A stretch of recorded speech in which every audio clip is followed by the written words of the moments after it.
British society says goodbye to one of the most important figures of the country's recent history. We're talking, of course, about the ex-Prime Minister, Margaret Thatcher, who died on the 8th of April 2013 at the age of 87 following a brain hemorrhage. I think it's a piece of living history. Only 4 people will ever have been down this street on a gun carriage drawn by a horse, and 2 of those were before my time, Wellington and Nelson. So I'm here because I saw Churchill go down and I want to see Maggie go down. I remember the 70s. She came in a very difficult time and she made some tough decisions. And, from being the sick man of Europe, she turned Great Britain back into Great Britain. I think we should be honouring a very great Prime Minister. And I came to Winston Churchill's funeral procession, and this one I hope is going to be as good and peaceful and respectful.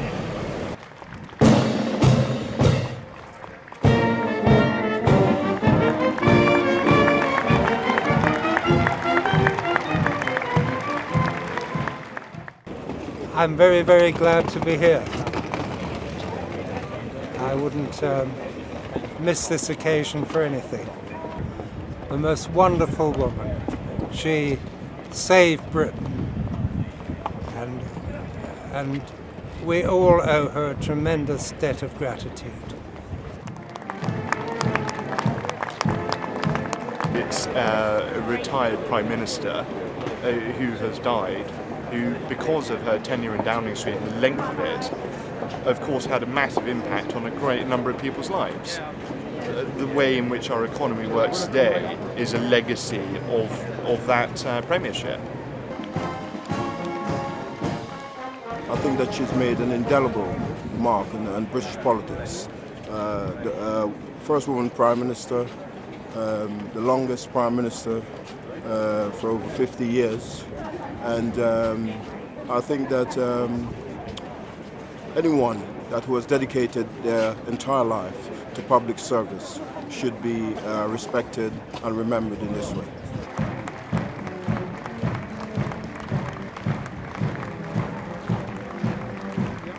As someone who was inspired by Margaret Thatcher to improve myself, I think it's the least I can do to come here and pay my respects.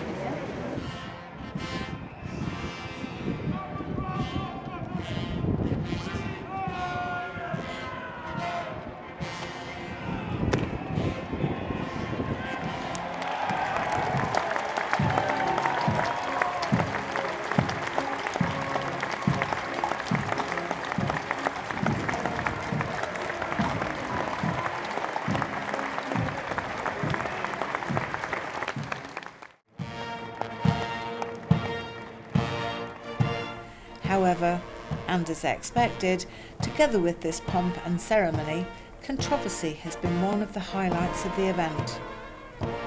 Many people do not like the fact that the government has spent £10 million on this funeral in the current critical economic situation. Yes, we do have jobs, and yes, we do pay taxes, and yes, we do get paid. I don't agree with all this money being spent and ceremonial. I mean, there's the one good thing she did for this country. All I can remember is her closing things. Margaret Thatcher was Prime Minister of this country and she won 3 elections. I think she's entitled to a funeral and with all the trappings.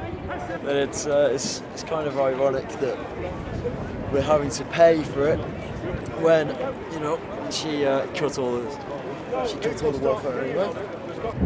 Well, I feel she deserves it, and I feel that the money spent on it is money well spent, and myself I'd spend double if it was up to me.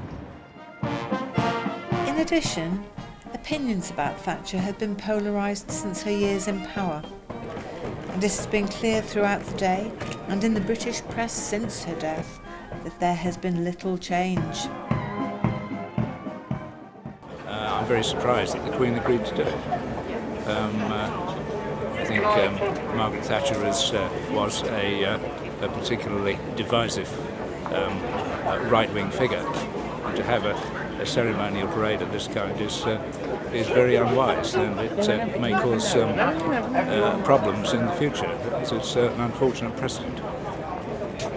I'm here to represent the miners because I was there as a little girl. They suffered a great deal, and there was a big divide between the south and the north, and we really did suffer.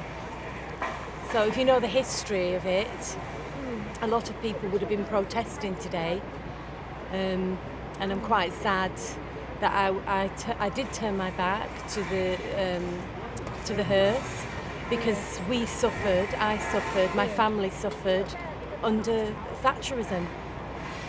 She was a tyrant, in my opinion. Somebody who became the first and so far only female Prime Minister of the United Kingdom. That's a huge achievement. She saved our country from post-war decline.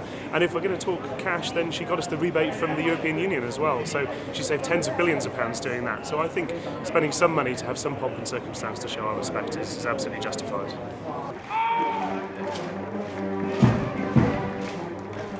Clearly, strong feelings from both extremes have followed the Iron Lady to the very end.